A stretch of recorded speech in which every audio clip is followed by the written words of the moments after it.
अस्सलामु अलैकुम वरहमतुल्लाहि वबरकातुहू। आज हम Minhajul Quran women league UK के प्लेटफॉर्म पे जमा हैं।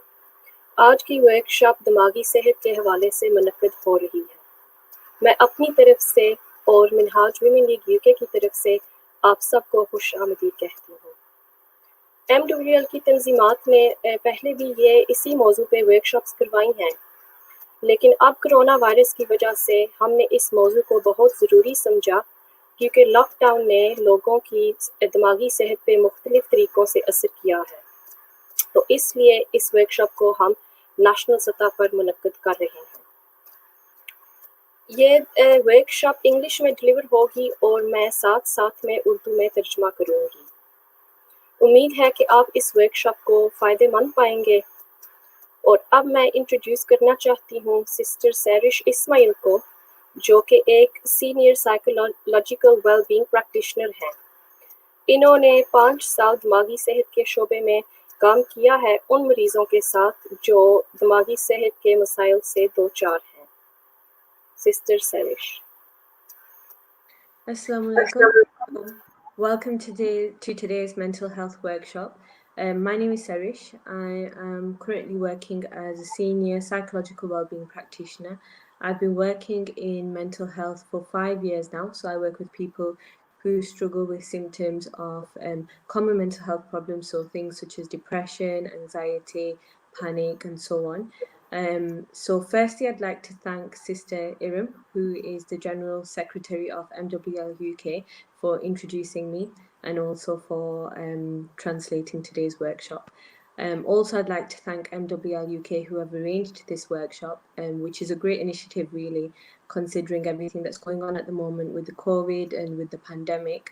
I think everybody's stress and anxiety levels have been quite high, and most people's mental health has been affected by what's going on. So I think this is a great time for us to be, looking into mental health, what mental health is, and how we can do what we can do to boost our mental health. Okay, so if we can go on to the second slide, please. So what is mental health?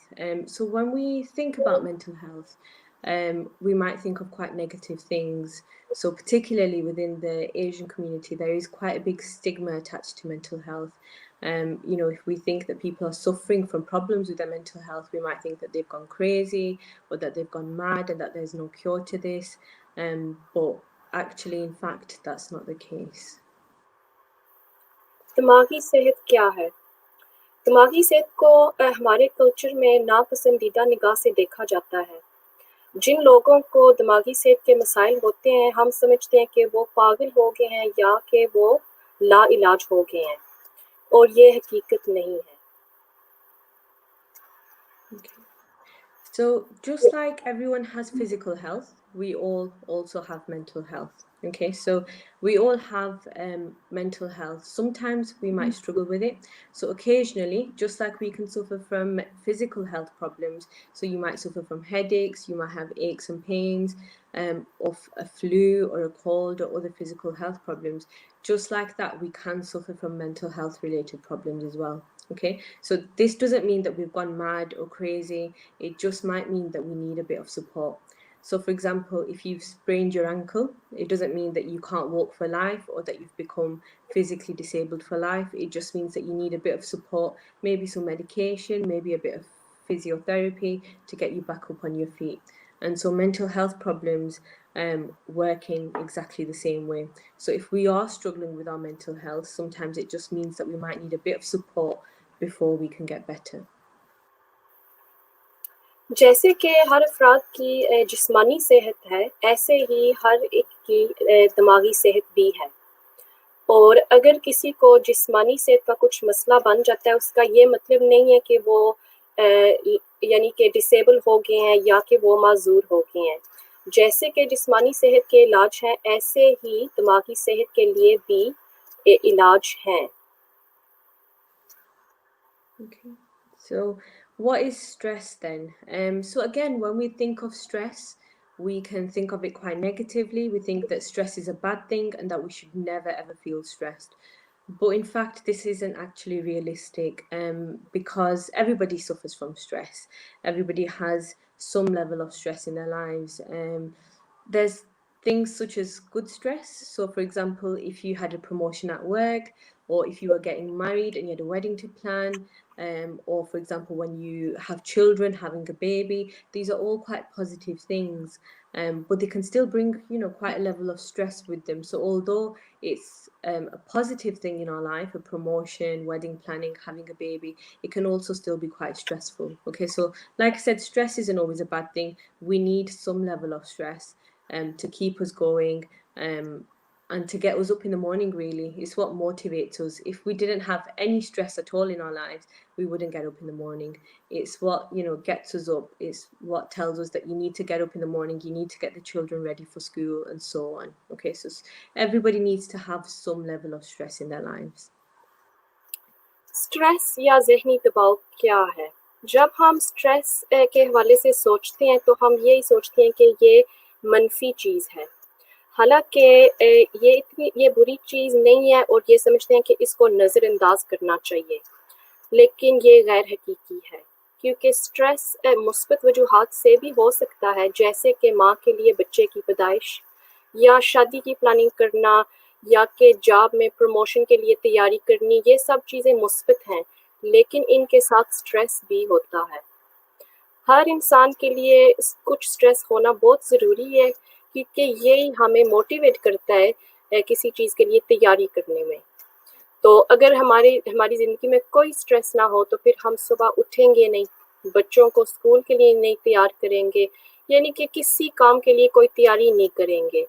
तो थोड़ा सा stress होता है तो वो हमें हमारी ज़िंदगी में एक मकसद देता है। Okay, next slide. So just as everyone has blood pressure, everyone also has stress. So just like with your blood pressure, sometimes our blood pressure can go higher than what we want it to be, and sometimes it can drop quite low. So when our blood pressure does, go quite high, or when it drops quite low, it doesn't mean that we're terminally ill or that we're going to be physically unwell, forever. It just means that we need to do something to bring it back within the range where we want it to be. So that might mean taking medication, that might mean making diet or lifestyle changes. So just like we do things to manage our blood pressure, we do sometimes need to do things to manage our stress level as well. So if our stress level goes high, we need to take active steps to bring it back down. जैसे कि हर किसी के खून में blood pressure है, ऐसे ही हर अफराद के स्ट्रेस भी है। अगर किसी का ब्लड प्रेशर हाई हो जाता है तो उसका ये नहीं मतलब कि वो लाइलाज हो गया है। ब्लड प्रेशर अच्छी देखभाल से कंट्रोल हो सकता है।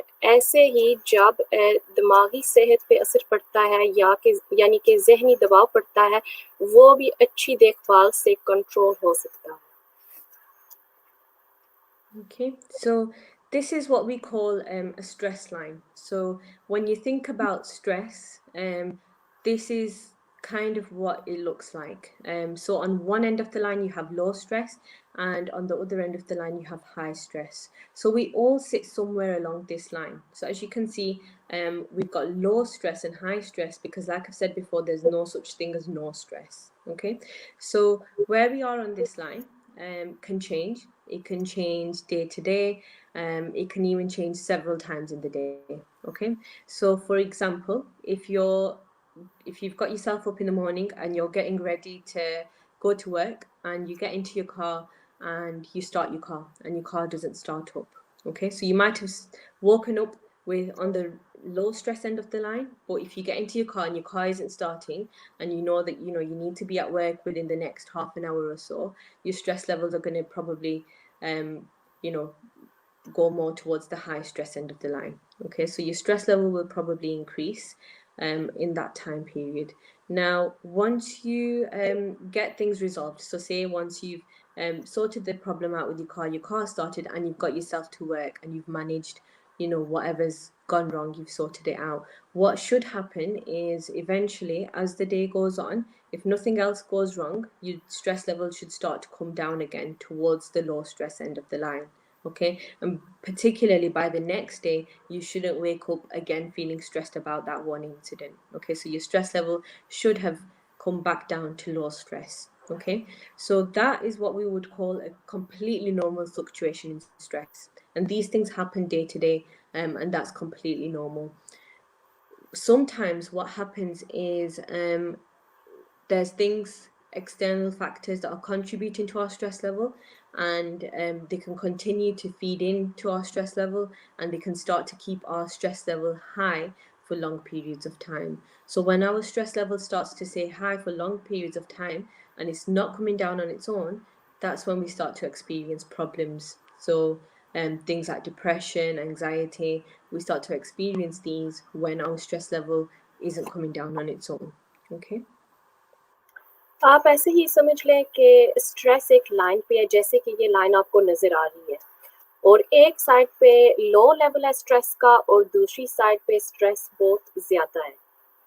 और इसका ये मतलब है कि हम कभी भी स्ट्रेस से आज़ाद नहीं हो सकते, और अगर हर रोज़ ज़िंदगी में आपका जो स्ट्रेस लेवल है वो कभी ऊपर होता है, कभी वो नीचे चला जाता है।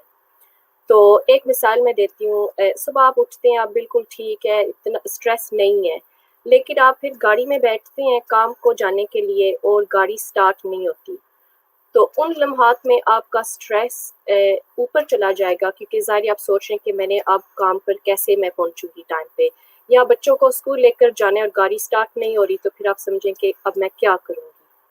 तो उन लम्हात में आपका स्ट्रेस हाई होगा, लेकिन जब वो मसला हल हो जाता है तो आहिस्ता आहिस्ता आपका स्ट्रेस का लेवल नीचे चला जाएगा। तो दिन में ऐसे ही स्ट्रेस का लेवल कभी ऊपर चला जाता है, कभी नीचे आ जाता है, और ये बिल्कुल नॉर्मल है। लेकिन कभी कभार ऐसे होता है कि जो स्ट्रेस का लेवल होता है या जहनी दबाव का लेवल होता है, वो कई मसाइल की वजह से वो हाई लेवल पे रहता है। जब ऐसे होता है कई टाइम पीरियड के लिए, तो फिर इस चीज़ से आपकी दिमागी सेहत पे असर हो सकते हैं, और इस चीज़ की वजह से मसाइल शुरू हो सकते हैं आपकी दिमागी सेहत के लिए। Okay, so next slide, please. So these are some common mental health problems that we might experience as a result of our stress staying high for long periods of time. So we've got depression, anxiety, panic or panic disorder, lack of confidence or low self-esteem, sleep problems, and OCD. So these are just a couple of the common mental health problems. It doesn't cover all of them.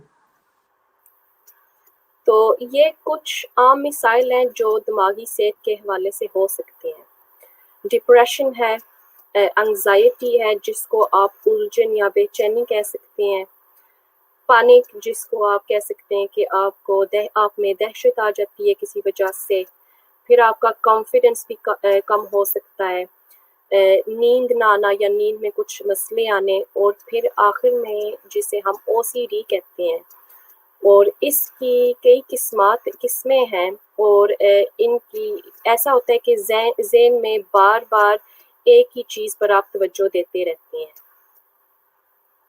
Yep. So how common is stress, or how common are these mental health problems? So 1 in 4 people is what research has shown. 1 in 4 people will struggle with a common mental health problem every year. Now, these statistics are based on what has been reported to a healthcare professional. Okay, so this is based on people who have gone to their healthcare professional or their GP and reported, struggling with depression or anxiety or so on. Now, realistically, a lot of people do suffer in silence. So a lot of people struggle from these sorts of problems. So they might be struggling with depression, they might be struggling with anxiety, and the other problems that we mentioned earlier as well, but they don't speak to anybody about them. Okay, so these obviously haven't been included in these statistics. So realistically, that figure is probably going to be a lot higher than what it shows there. But even if we were to take that statistic of 1 in 4, is still significantly high, because if you think about how many people you come across in a day, how many people you see, it's probably more than 4 people. So if we think about that statistic and apply it to how many people we see in a day, we probably come across people that are struggling with these sorts of problems all the time. But like I said, not many people speak about them, and that's why we don't hear about them. Okay. Also, out of the top 10 conditions that were seen by GPs in 1 year, anxiety or depression came out at the top. Now, if we think about how many people we come across that experience that complain of back pain or backaches or neck aches, most people I speak to complain of these sorts of things, or digestion problems or breathing problems, or even, high blood pressure. How many people complain, especially within the Asian community, of high blood pressure? We hear about it all the time. So you'd think that that was more common, but really anxiety and depression is the most common. People just don't tend to speak about it day to day. And again, that could be because of that negative stigma that we attach to it. So from this, we can kind of tell that it is, very common. अब हम देखते हैं ये मसाइल कितने आम हैं। तो रिसर्च के मुताबिक हर 4 अफराद में से 1 अफराद को दिमागी सेहत के मसाइल हैं। और अगर ये आप सोचें कि ये फिगर तो वहाँ से मिला है कि सिर्फ उन लोगों के वाले से जिन्होंने ये प्रॉब्लम्स अपने डॉक्टर को या कि हेल्थ केयर प्रोफेशनल को बताई हैं, लेकिन इतने ज़्यादा लोग ऐसे हैं जो इन मसाइल से मुब्तला है लेकिन किसी को वो बताते नहीं हैं, वो खामोशी में इस चीज़ को सफ़र करते हैं। तो उस लिहाज से अगर देखें तो इससे भी ज़्यादा वो फिगर होगा, 4 में से 1 का होना।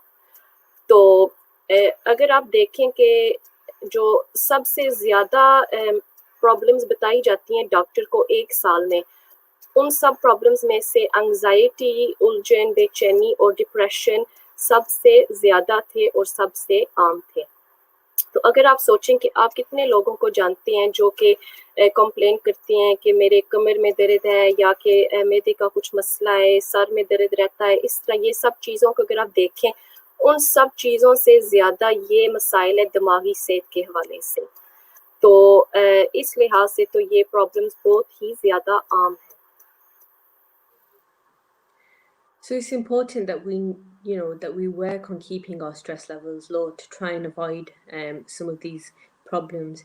So we're going to be looking at a few basic techniques today that we can all start to practice really, that absolutely everyone can benefit from. So even if you don't suffer from any of these problems that we've mentioned, if you think about that stress line, we all still have some level of stress in our lives.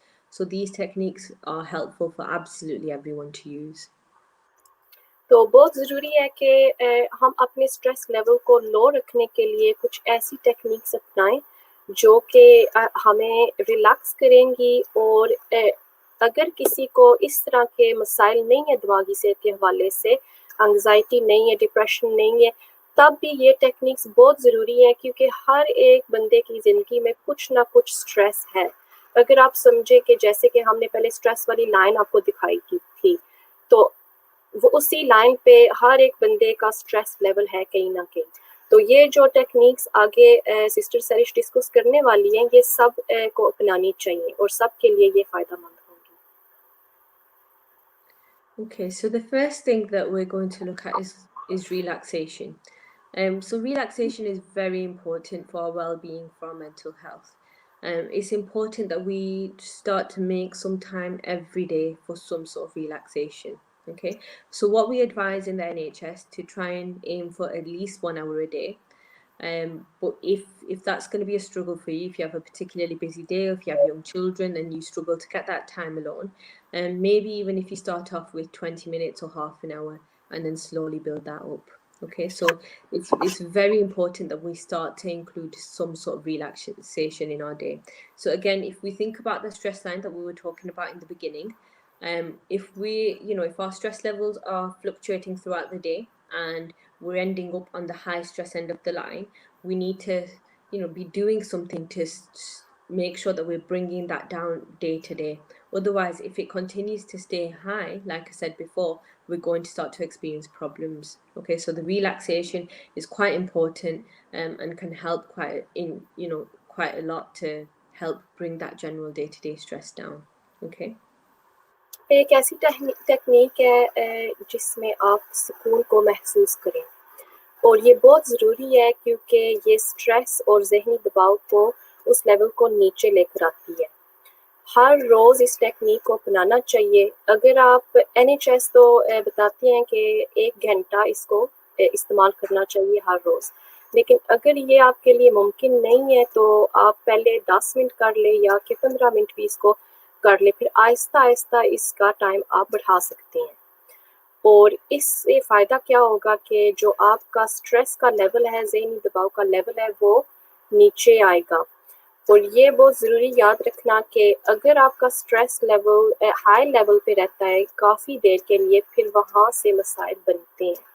तो बेहतर है कि आप हर रोज़ इस चीज़ को इस्तेमाल करें, इस टेक्निक को, और अपने स्ट्रेस लेवल को नीचे करें। Yeah. So just to add on to the previous slide about relaxation as well, I just forgot to mention there's lots of different techniques that you can try. There's deep breathing techniques, there's other relaxation, visualization techniques. Mindfulness is quite a big one now. So if you search any of these techniques online, you'll be able to find a lot of materials that you can use to help yourself, practice some sort of relaxation. तो relaxation techniques के हवाले से काफ़ी ज़्यादा techniques available हैं और आप इनको रिसर्च कर सकते हैं इंटरनेट पे। लेकिन इनमें से एक तो ये है कि अपनी सांस पे तवज्जो करना, जैसे कि उसको कहते हैं ब्रीदिंग टेक्निक्स, उस पे आप तवज्जो करें। और माइंडफुलनेस वो होता है कि आप जो अब का लम्हा है उसमें आप तवज्जो करें कि अभी इस वक्त क्या हो रहा है। अपनी परेशानियों के हवाले से ना सोचें, वहाँ तवज्जो आप ना करें, लेकिन जो आपके इर्द गिर्द है इस लम्हात में, वो आप उस चीज़ को आप देखें। Okay, so the next thing is exercise. So this has actually been proven to be effective in treating common mental health problems. So the things that we just spoke about, depression, anxiety, and so on. It can be just as effective as antidepressants as well. So we all know that exercise is important for us. It's important for our physical health, but it also has a lot of benefits for our mental health as well. So when we exercise, there's a chemical in our brain that is released called serotonin, which is responsible for our mood. Okay, so when we exercise, our brain releases more of this chemical. Okay, now antidepressant medication actually work in exactly the same way. They increase the release of serotonin in the brain. So really, exercise is kind of like a natural antidepressant. Okay, so it's really, really effective in treating common mental health problems, particularly depression. Okay, now if you've been prescribed antidepressant medication, or if you've been prescribed medication for your mental health by your GP, I'm not saying to stop taking that, because it is important that you do take your medication. But alongside that, if you were to start to exercise as well, you would almost get like a double boost of that medication. Okay, there was actually a study that was conducted where there was some research done where there was 3 groups of participants. One group of participants were these were all people that were struggling from mental health problems. So one of this group of people was told to just exercise 30 minutes a day. The second group were told to take medication, so they were given antidepressant medication, and they were also told to exercise 30 minutes a day. And then the final group were given antidepressant medication, and that's it. They weren't told to exercise at all. Okay, now the group that came out at the top that reported the most improvements and benefits in their mental health was obviously the group with the antidepressant medication and the exercise. But the group that came out second was the group that had only been exercising. Okay, so that was actually proven to be more effective than the antidepressant medication in treating their mental health problems. So, there is a lot of benefit that we can gain from exercise for our mental health. So, again, what's advised by the NHS is 30 minutes a day, most days of the week. 30 minutes isn't, a massive amount of time out of 24 hours in your day. But, if you are struggling, or if you're particularly busy, or again, if you have young children and you struggle to make that time, then what I would advise is you can break it up. So you can do 15 minutes in the morning and 15 minutes in the evening. Okay, so again, 15 minutes isn't a big chunk of the day. So it's about making sure that we are finding some time to get this exercise in at some point in our day. Okay. Research ये दिखाती है कि वर्जिश करना आम दिमागी सेहत के मसाइल को कम करने में कामयाब है और वर्जिश दिमागी सेहत के आम मसाइल को कम करने में उतनी ही मददगार है जितनी के एंटी डिप्रेसेंट या डिप्रेशन वाले जो टैबलेट होते हैं उनसे भी ज़्यादा हो सकती है। तो एक्सरसाइज के दौरान ये होता है कि दिमाग में एक केमिकल रिहा होता है जिसका नाम है सेरोटोनिन और ये मूड को बेहतर करता है और इसलिए बहुत ज़रूरी है कि अगर कोई टैबलेट्स ले रहा है उसका ये हम नहीं कह रहे कि आप अपने टैबलेट छोड़ दें, लेकिन ये है कि आप टैबलेट डेफिनेटली वो डॉक्टर ने आपको दिए हैं वो आपने लेने हैं, लेकिन अगर उसके साथ आप एक्सरसाइज और वर्जिश भी करते हैं तो आपके लिए वो फिर बेहतर होगा। तो NHS ये रेकमेंड करती है कि अगर आप 30 मिनट आधा घंटा एक्सरसाइज करें वीक में जितने दिन आप कर सकते हैं तो ये बहुत फ़ायदेमंद होगा आपके लिए। और रिसर्च भी की गई थी 3 ग्रुप में जिसमें थे मरीज़ दिमागी सेहत के और उन 3 ग्रुप्स में ये था कि एक ग्रुप को सिर्फ दी गई थी एंटी डिप्रेसेंट वाली टैबलेट, दूसरा ग्रुप सिर्फ एक्सरसाइज कर रहा था और जो तीसरा ग्रुप था वो एक्सरसाइज भी कर रहे थे और टैबलेट भी, दोनों चीज़ें ले रहे थे। और इसके रिजल्ट से ये वाज़ेह हुआ कि जिन मरीज़ों की सबसे ज़्यादा दिमागी सेहत बेहतर हुई थी वो ग्रुप था जो टैबलेट भी ले रहे थे और साथ में एक्सरसाइज भी कर रहे थे। और सेकंड नंबर पे जो ग्रुप सबसे ज़्यादा इम्प्रूव था वो वाला था जो सिर्फ एक्सरसाइज कर रहे थे। तो इससे ये वाज़ेह होता है कि एक्सरसाइज करना बहुत ही फ़ायदेमंद है दिमागी सेहत के लिए। Number 3 is keeping a structure to your day. So having a structure, having some sort of a routine is particularly important at the moment. With being in the middle of a pandemic, with COVID going on, especially, since we were in lockdown, and I know some parts of the UK are still facing lockdown restrictions, it's even more important for us to have some sort of structure because we might not be in our usual routine. We might not be leaving the house for work, or we might not even be working at all at the moment. Or our children might not be in school, or there's lots of changes to our routine at the moment. So it can be easy to lose that routine, to lose that structure and fall into bad habits. So habits of avoidance, avoiding tasks, it can make us feel quite lazy. And eventually what that does is it leads to a cycle of depression. Okay, so it's important that we start to keep some sort of structure to our day. It's important that we have a routine to our day, because if we're not, and we're not doing things that we usually do, what happens is we're not getting our usual sense of achievement out of the day. We're not getting that usual sense of pleasure that we would in the day from doing our general day-to-day activities.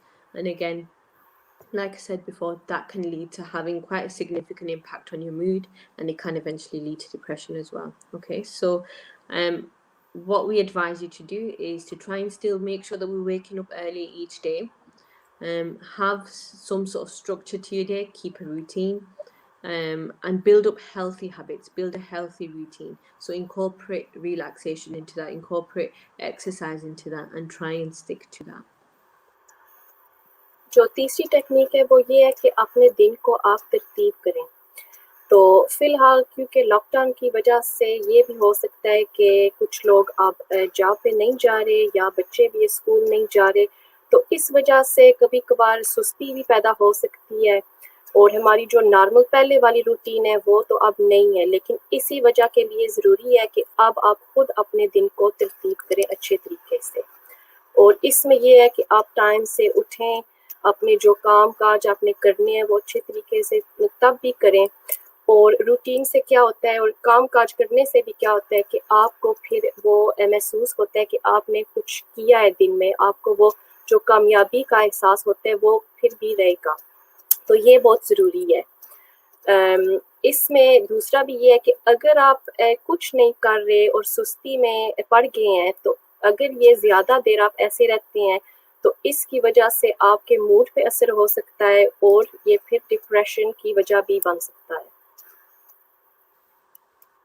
Okay, so number 4 is diet. So it's important for us to keep an eye out on what we're eating and how this affects our mood, because different foods can have a different impact on your mood. What we put into our bodies has quite a big link to our mood as well. So it's important for us to notice these things. So if you're noticing changes throughout the day in your mood, maybe reflect on keeping a bit of a food diary and seeing, what you're eating and how this might be impacting on it. Particularly at the moment as well with COVID, and again being at home more, it can lead to us building up unhealthy habits with our diet. So maybe eating more junk food or eating more, snacking a lot more on unhealthy snacks, and over time again this can have quite a big impact on our mood. Okay, so it's about making sure that we try and stay away from processed foods and ready meals, and try and prepare more fresh meals. Okay, so again, this can link into what we were talking about before in terms of keeping a routine, because if we prepare, make time for preparation of food as part of our routine, include cooking as part of our routine, then that could be quite helpful for us as well. तो जो अगली technique है वो ये है कि आप अपनी डाइट के और खाने पीने के हवाले से सोचें कि आप जो खा रहे हैं वो अच्छी ग़िज़ा है, वो हेल्थी आपके लिए, क्योंकि जो कुछ आप खाते हैं उसका असर आपकी दिमागी सेहत पे पड़ता है। अगर आपने अच्छे खाने खाने हैं, फ्रूट, वेजिटेबल्स, इस तरह की चीज़ें, तो वो आपके लिए फ़ायदेमंद होगी। लेकिन अगर आपने ऐसी चीज़ें खानी हैं जिनमें बहुत ज़्यादा फैट है, जैसे कि स्नैक्स वगैरह खाते हैं, तो उसका आपको कोई फ़ायदा नहीं होगा और आपके मूड पर उसका बुरा असर पड़ेगा। तो बेहतर ये है कि आप जो खुद अपना खाना तैयार करें फ्रेश इंग्रेडिएंट्स के साथ, उससे आपकी ग़िज़ा भी अच्छी होगी। और जैसे कि हम पहले कह रहे थे कि जो आपकी दिन की रूटीन है उसमें भी ये फ़र्क डालेगी। तो आप अपने लिए एक टाइम मुख्तसर रखें कि इस टाइम पे मैंने खाना पकाना है, इस टाइम पे हम खाना खाएंगे, तो इसके ज़रिए आपकी रूटीन भी अच्छी हो जाएगी और आपकी डाइट भी अच्छी रहेगी। Okay, number 5 is keeping a worry or a thought diary. So the concept of this might sound a bit unusual to people at first, but it definitely works. It's particularly helpful for people who struggle with anxiety or struggle with worry management, or feel that their mind is constantly racing, they're constantly worrying, and they struggle to kind of switch that off. Okay, so this can help you learn how to manage worry and how to contain it or control it, because we can't get rid of worry. Everybody worries to some extent. Some people tend to worry more than others, but this can definitely help to try and contain that if it is a problem for you. Also, sometimes it can get to the point where it's affecting people's sleep, because what tends to happen at night is when we get into bed and the lights are off and there isn't much sound around and it's quite dark, the focus of our mind tends to go inwards. So we can't see anything, we can't hear anything, so our thoughts and our worries tend to get louder. Okay, so we can struggle to particularly manage this when we're trying to sleep. People can find that their mind races a lot and they struggle to switch off. So again, this will be quite helpful if you do struggle to get to sleep because of your worry, or if you find yourself waking up in the night and returning to that habit of worrying. So the reason it works, firstly, is because it's a lot harder to tell yourself to stop worrying. Okay, it's virtually impossible. You can't tell yourself to stop worrying, because by telling yourself to stop doing it, you're essentially still thinking about it. So the way that this works is it's called worry postponement. And the reason why that works is because it is actually possible to tell yourself that you will postpone this worry or you will deal with it later. Okay, so the way that it works is throughout the day and even at night when you're trying to sleep, any worry that pops into your head, what you do is you write it down. So actually keep a diary or a book specifically for this. You write that worry down, or you write that thought that's popped into your head that's distressed you. You write it down and you put it aside. Okay, it's important to actually physically make sure that you are writing this down, because the action of doing that can be quite helpful. It's difficult to try and just put it aside in your mind and tell yourself you'll come back to it later, because it's still going to play on your mind. Okay, so write it down physically and put it aside, and then you can stop thinking about it because you'll deal with it later. Okay, so anytime throughout the day and at night when you're trying to sleep, or if a worry or a negative thought pops into your head, you need to write it down into this book and put it aside. then what you do is you set yourself no longer than 15 minutes each day as part of your routine. This will be what we call your worry time. Okay, so during this time, you can sit and you can worry as much as you want.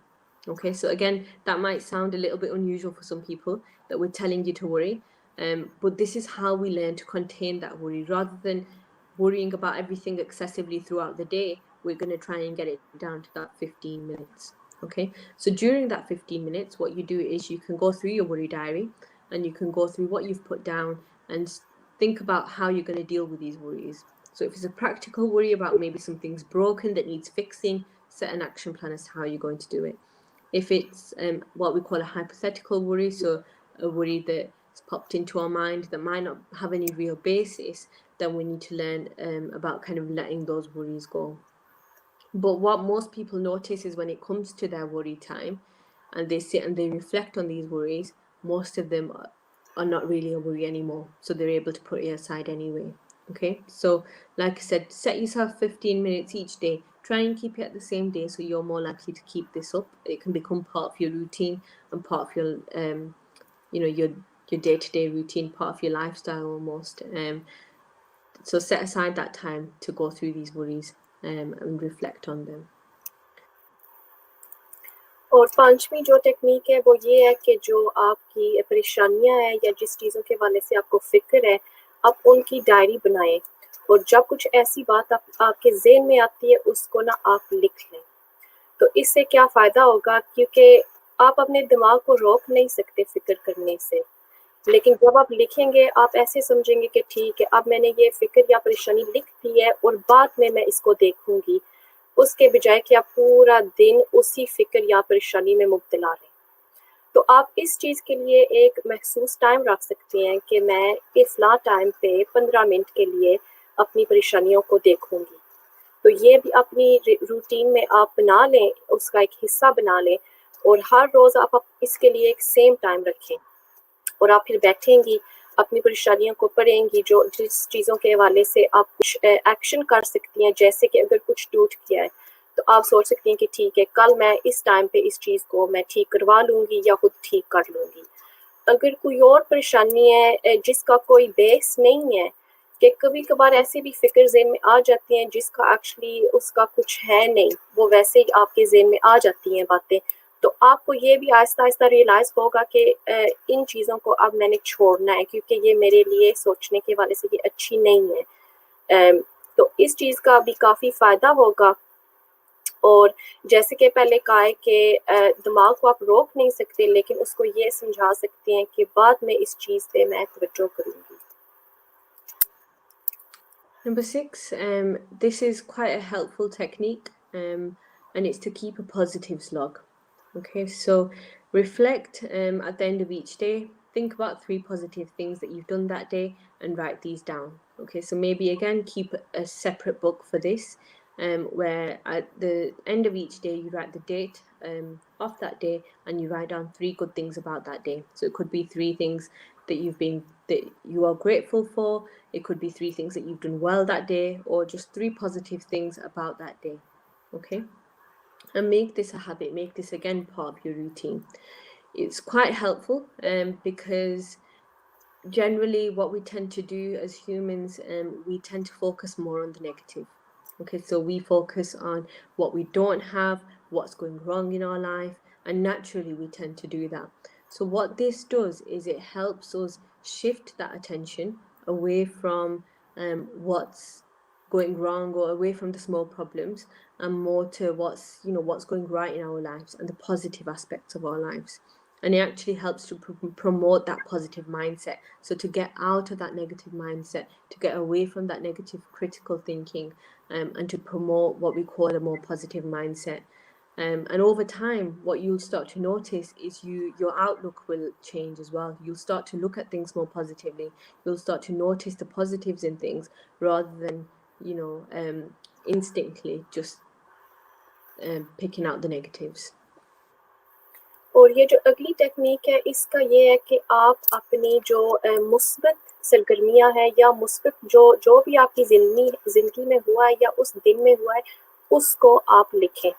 सो शाम को आप बैठ सकते हैं और अपने दिन जो गुजरा दिन है उसके हवाले से सोच सकते हैं, और फिर सोच सकते हैं कि आज मुस्बत क्या हुआ है, और 3 मुस्बत चीज़ें आपने फिर लिखनी है उस दिन के हवाले से। ये ऐसी चीज़ें हो सकती हैं जिसके लिए आप शुक्रगुज़ार हैं, या अगर आपने किसी की मदद की है, आपने किसी को कुछ टाइम दी है, ये मुख्तलिफ चीज़ें हो सकती हैं। हो सकता है कि आप आज वॉक के लिए गए थे, पहली दफ़ा आपने वॉक किया है, या आज ज़्यादा देर आपने वॉक किया है, पहले आप कम करती थी, आज आपने 30 मिनट्स के लिए वॉक किया है। ये काफ़ी चीज़ें ऐसी होती हैं जो मुस्बत होती हैं, लेकिन हमारा ज़हन, जो इंसान की फितरत है ना, वो मनफी चीज़ों पे तवज्जो देना है। हम मुस्बत चीज़ों पर इतना ध्यान नहीं करते, इतनी तवज्जो नहीं देते। लेकिन अगर आप ये जो मुस्बत सरगर्मियाँ और मुस्बत जो होती हैं आपके दिन में, ये लिखेंगी, तो आहिस्ता आहिस्ता आपका ज़हन भी उसकी तवज्जो मुस्बत की साइड की तरफ से जाएगा और मनफी प्रॉब्लम्स से दूर हटेगा। और इससे ये भी फ़ायदा होगा कि जो आपका माइंड सेट है ये आहिस्ता आहिस्ता बदलेगा और पॉजिटिव्स पे चला जाएगा। और ये भी आप अपनी जो डेली रूटीन है उसका आप हिस्सा बना लें। Okay, so this is what we call the 5 ways to well-being. So just like we have our 5 a day for our physical health, this is our 5 a day for our mental health. So try and again incorporate this somehow into your routine, and it helps to kind of build those healthy habits that we were talking about, and positive habits and positive routine. So the first step is to connect. So it says there to kind of talk and listen and be there and feel connected. So this is about connecting with the people around you, the people that you live with, your family, your friends, even the people that you work with. So work shouldn't just be a place where we go to make money. Make some connections there, and you'll feel a lot more positive about it.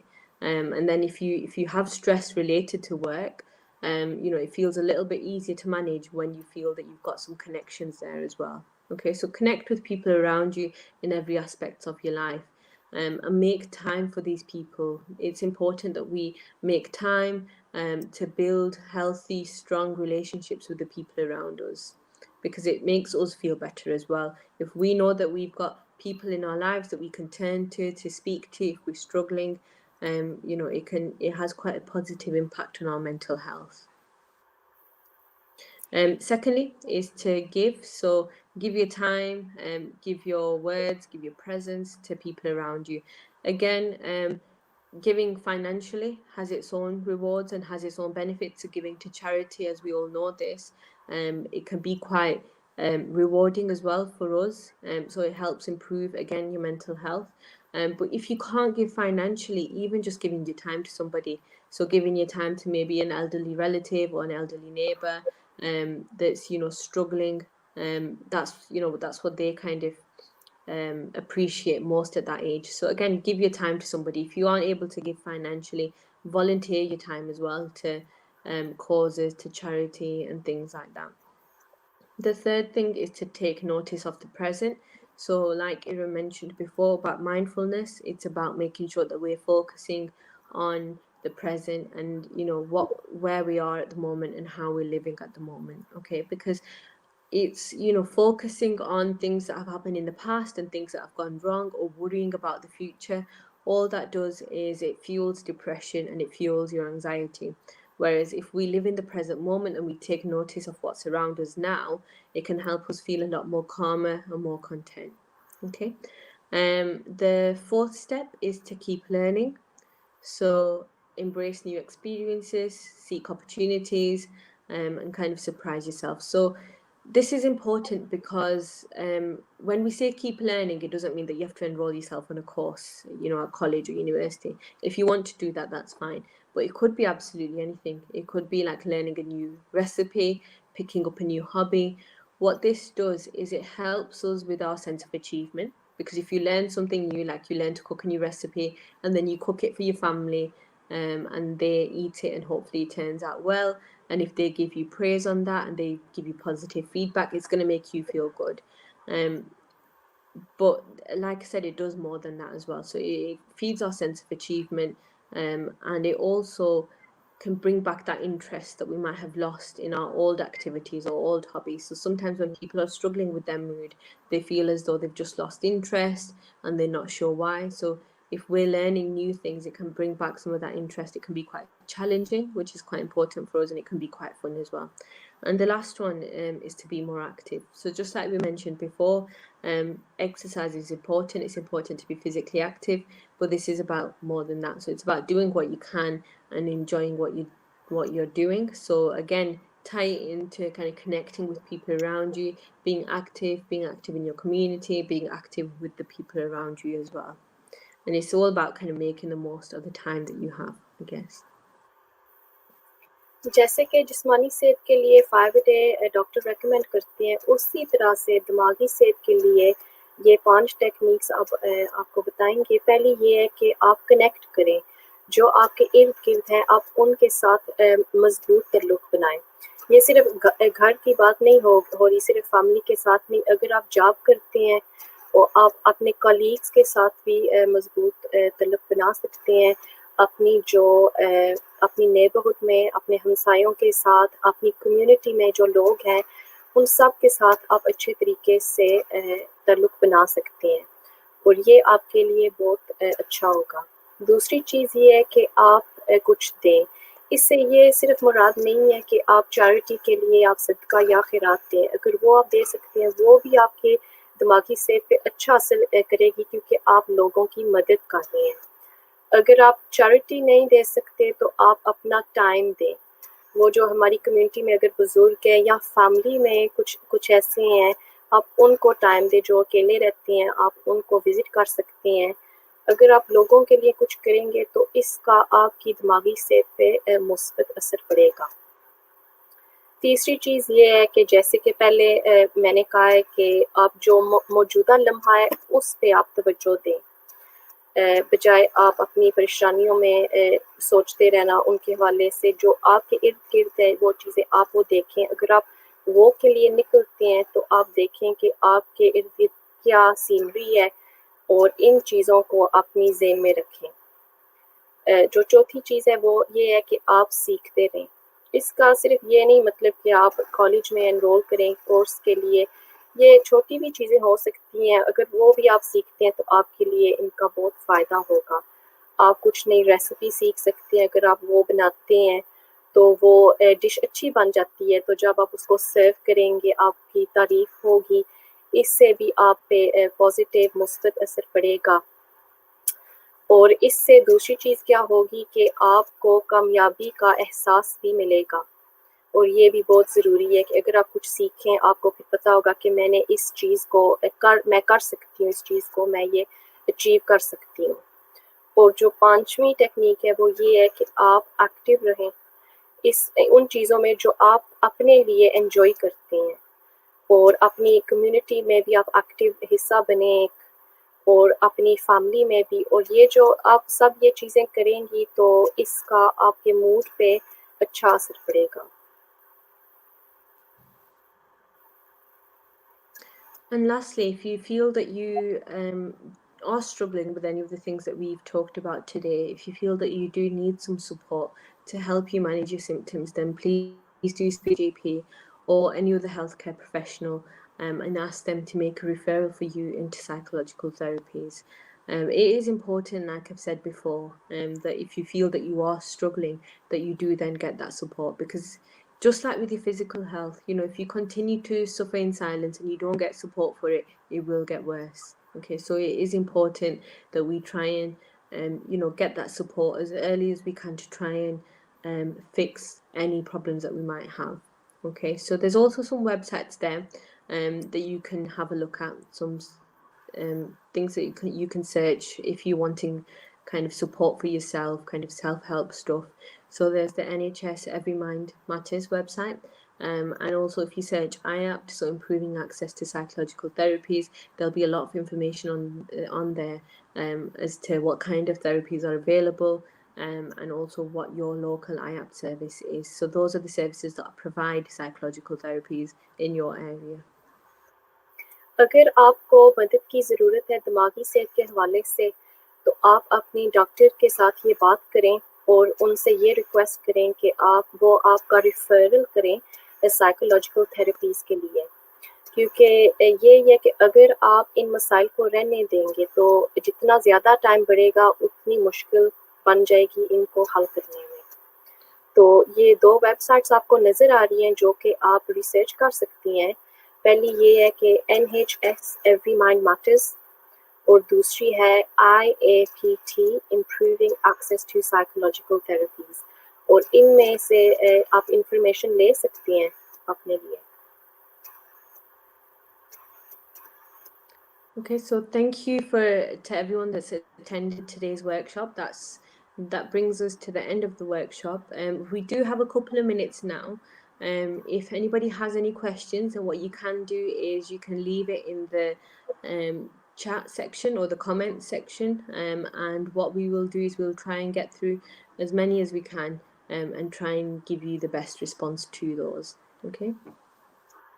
तो आप सबका हम शुक्रिया अदा करना चाहते हैं, और अगर किसी ने कोई सवाल पूछना है तो आप कमेंट सेक्शन पे ये सवाल पूछ सकती हैं, और सिस्टर सरिश पूरी कोशिश करेगी कि इन सवाल के वो जवाब देगी।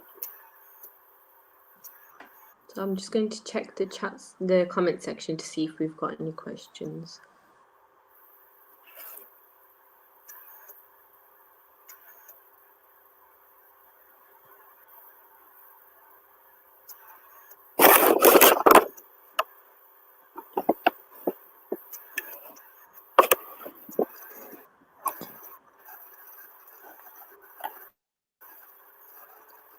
So it looks like we've got a question. How can we manage when we have a lot of pressure and opponents in our way? So sometimes, like I mentioned before, it can be natural for us to feel quite stressed or quite anxious in situations where we're under a lot of pressure, or if we've got a lot of kind of obstacles or things in our way. Or it could even be people that are making it quite difficult for us. What I would suggest is, again, practicing some of the techniques that we've talked about, but again, we've got to remember that sometimes it's natural for us to feel stressed. We are all human, and we can't get rid of stress completely. There will be times when we do feel stressed. If it's starting to cause you problems, then I would probably ask you to speak to your GP, see if you can get a referral into psychological therapies. If you use some of these techniques and you feel that you need a little bit more support than that, and you feel that you can't manage your symptoms on your own, then it's important that you do get that referral to try and get some support where you can really. Okay. किसी बाजी ने ये पूछा है कि वो क्या कर सकती हैं अगर वो बहुत ज़्यादा प्रेशर महसूस कर रही हैं। तो इसका जवाब ये है कि जो टेक्निक्स आज सिस्टर सरिश ने आपको बताई हैं, पहले आप इनको इस्तेमाल करें, अपनी रूटीन में इनको डालें एवरीडे। और अगर आप तब भी महसूस करती हैं कि इनसे इतना असर नहीं पड़ रहा और आपको थोड़ी सी ज़्यादा मदद की ज़रूरत है, तो अपने जीपी के साथ बात करें और उनसे रिक्वेस्ट करें कि वो आपको रिफ़र करें साइकोलॉजिकल थेरेपीज़ के लिए। Okay, so it looks like we've got another question. How can we identify someone who may have mental health issues without making the situation worse for them, especially in our community? So some of the things that we talked about, like I said, they're very common. 1 in 4 people statistically struggle with these sorts of things. So we're probably all going to come across it quite a lot, and there will be people around you that that are struggling with these sorts of things, that just don't talk about it. And sometimes we can't identify these things unless somebody tells us. It can be difficult for us to identify these things sometimes, and that's because when people are in public or in front of others, they do tend to put on a mask because they don't want people to know, especially in our community, because there's a stigma attached to it. They don't want people to think that that they've gone mental, that they've gone crazy, and so they keep up a bit of a mask or a pretense. In terms of what we can do to identify it, I guess it's difficult as to what we can say to people if they're not willing to get the support themselves. That's what you've got to remember when it comes to mental health. If somebody is struggling, they need to be willing to access support themselves. Otherwise, if you push them to try and get support and if you push them to try and get therapy, if they don't want it, it's not going to work for them. If they don't feel that they have a problem, it's not going to work for them. Okay? Because they're not going to be willing to engage, they're not going to be willing to change anything. What we can do is we can be there for people, we can connect to people, we can try and build good relationships with people, and then if they feel comfortable with you, they might speak to you about their problems. Again, it's all about breaking down that stigma. So everybody suffers from mental health problems sometimes, so maybe even speak to them about your own experiences. If you've ever struggled with stress, or if you've ever struggled with depression or anxiety, or if you know anybody that has, maybe speak to them about these experiences, and it might open up a conversation, and they then might feel more comfortable about speaking to you about these things. Like I said, it is all about reducing that strict stigma and breaking that down, but ultimately it's difficult as to what we can do to support people, unless they ask for that support and unless they want that support. तो अगला सवाल ये था कि हमारी community में किसी को कैसे आप आइडेंटिफाई कर सकते हैं जिनको दिमागी सेहत का मसाइल हो। तो इसका ये जवाब सिस्टर ने दिया है कि हमारी कम्युनिटी में तो नापसंदीदा निगाह से दिमागी सेहत के मसाइल को देखा जाता है। तो इस लिहाज से हमें अवेयरनेस करनी चाहिए और सबको ये एजुकेट करना चाहिए कि ये जो मिसाइल है ये बहुत आम है। जैसे कि पहले हमने स्टेटिस्टिक्स में बताया था कि हर 4 अफराद में एक अफराद को दिमागी सेहत के मसाइल होते हैं। लेकिन ये मुश्किल हो सकता है अगर किसी को कुछ ऐसा मिसाइल है और वो खुद मदद लेने के लिए तैयार नहीं है, तो फिर आप उनकी मदद इतनी आसानी से नहीं कर सकते। पहले उस अफराद को अपनी मसाइल को एक्सेप्ट करना पड़ेगा और फिर जब वो तैयार होंगे मदद लेने के लिए तभी आप उनको हेल्प कर सकते हैं। Okay, so we've only got a couple of minutes left now, so I just want to take one more question.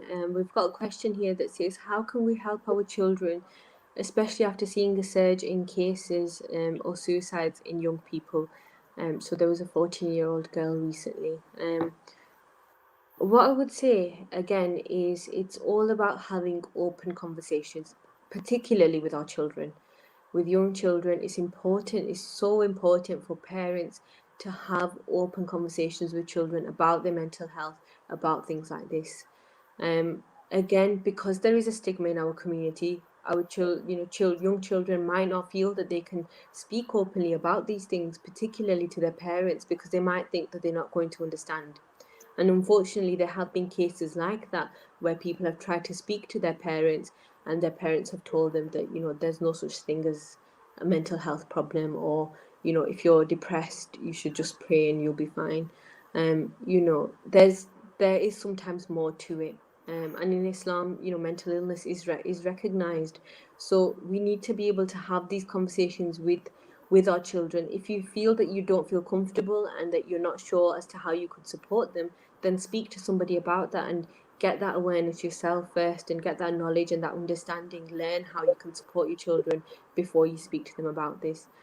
Because unfortunately, when we're telling young children that there isn't such thing as mental illness in Islam, or when we're telling them that they need to just pray and they'll be fine, what that does is it closes those children off from then being able to speak to you in the future if they are struggling. Okay, it might also make children or people feel that if they are then continuing to struggle with how they're feeling, that maybe it's because they're a bad Muslim. So it's very, very common for people to experience suicidal thoughts when they're feeling quite down, when they're feeling quite depressed, and that could be for a number of reasons. Again, this is something that's quite a taboo subject, and that people stay away from talking about, because in Islam, suicide is haram, and we know this. That doesn't mean that these people that are experiencing these thoughts are bad Muslims or that they're bad people. So it's important to differentiate that if you're having these thoughts, that's okay. We need to still be able to talk about them and see how we can manage them, rather than just turning them away by saying no, suicide is haram. You shouldn't be having those thoughts. That's not going to help them. What that's going to do is push them away even further and probably make their mental health worse. Okay, so what we need to be able to do is to make sure that, you know, young children can speak to us openly about their mental health, you know, to the extent that it is, whether that's that they're having suicidal thoughts, whether that they're self-harming, they need to be able to speak to us about these issues, and we need to feel comfortable in addressing these issues rather than just turning them away and you shouldn't be feeling like this.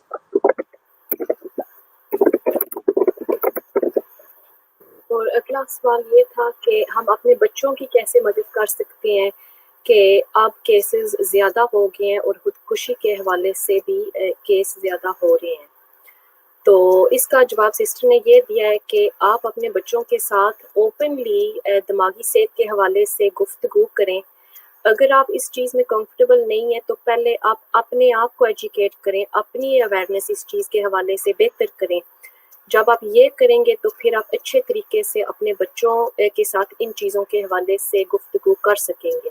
और ये बहुत ज़रूरी है कि आप अपने बच्चों के साथ इस चीज़ के हवाले से ओपनली बातें करें, क्योंकि हमारी कम्युनिटी में जैसे कि हमने कहा है कि ये चीज़ें नापसंदीदा निगाह से देखी जाती हैं और कभी कभार ऐसे भी होता है कि माँ बाप कहते हैं कि हमने इस चीज़ के हवाले से बात करनी नहीं है, तो वो बात को उधर ही बंद कर देते हैं और फिर बच्चे सोचते हैं कि अब हम क्या करें। और इससे क्या होता है कि उनके जो मसाइल है वो बढ़ जाते हैं और वो महसूस करते हैं कि वो किसी के पास जा ही नहीं सकते, किसी से वो मदद ले ही नहीं सकते अगर माँ बाप ही ऐसे कर रहे हैं।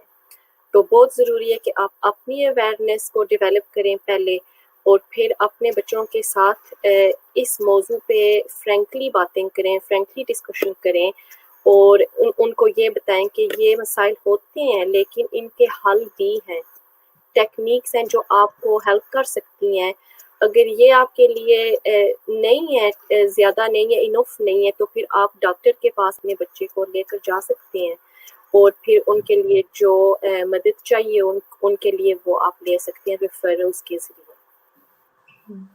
Also, I just want to add to that, sometimes people are scared to take their child to the GP or to a healthcare professional because they think that maybe they're going to be sectioned or, you know, locked away in a mental institution or in a hospital, but that's not the case. You know, it's important that we do seek the support when we need it and that your child does get the right treatment and the right support when they need it, because would you rather have a child that's, you know, in hospital and being treated, or would you rather have a child that unfortunately has completed suicide? So it is important that, you know, we do take our children and take ourselves to get the support when we need it. और इसके हवाले से ये भी है कि हमें कभी कभार पेरेंट्स को ये भी डर होता है, ये फिक्र होता है कि अगर हम डॉक्टर के पास गए अपने बच्चे के साथ और उनको बताया कि इनको दिमागी सेहत के मसाइल हैं, तो वो बच्चे को हस्पताल में बंद कर देंगे या मेंटल इंस्टीट्यूट्स में रख देंगे और ये एक खौफ सा होता है, लेकिन ऐसे नहीं होता। बेहतर है कि आप उनके लिए जो मदद उनको चाहिए वो हासिल करें ताकि ये मसाइल हल हो सके। Okay, so there's just one final question that I'm going to address, and I think that's all that we will have time for today. So it's two separate questions, but I think I can address them together. So the first one says, do you think mosques should open a section to help people with mental health? And the second one, and are there any courses which people can attend in order to develop a better understanding about their mental health issues? There are definitely courses that people can attend to develop a better understanding about their own mental health issues. So if you are struggling, again, like I said, get in contact with the psychological therapy service in your area, and they do generally run courses for people to attend, things like stress control, so managing mental health problems, and there's a lot of understanding from that to gain. In terms of mosques doing more as well, definitely, I think as a community as a whole, we can all do more to raise awareness about mental health and provide support around this. So I definitely think that this is something that we should all be contributing to. But ultimately, I think we all have an individual responsibility as well. So if you don't feel comfortable having a conversation with a young person in your family or with a child in your family or even an older person in your family about mental health, then maybe it's about thinking, it's maybe it's time to think, why do I not feel comfortable having this conversation? Do I not have enough knowledge on this subject? And if that's the case, most of us have access to the internet nowadays. We can all search this up ourselves. You go onto the NHS website, go onto the website that I mentioned before, Every Mind Matters, or even the IAPT website, and search up on common mental health problems. Look at kind of issues related to suicide. There's self-help booklets that we can look at online, which teach you techniques on how to manage your symptoms yourself at home, and teach you how to support somebody that might be struggling with this in your own household. So there's a lot of things that we can all do by ourselves as individuals to support people around us, and ultimately to try and reduce this stigma in our community, and increase the support that's available. तो जो आखिरी सवाल है, ये 2 सवाल है। तो ये है कि कोर्सेज अवेलेबल हैं जो लोग अटेंड कर सकते हैं अपनी अंडरस्टैंडिंग को डेवलप करने के लिए दिमागी सेहत के हवाले से, और मस्जिद है उनको एक यानी कि मेंटल हेल्थ दिमागी सेहत के हवाले से उनको भी मदद करनी चाहिए।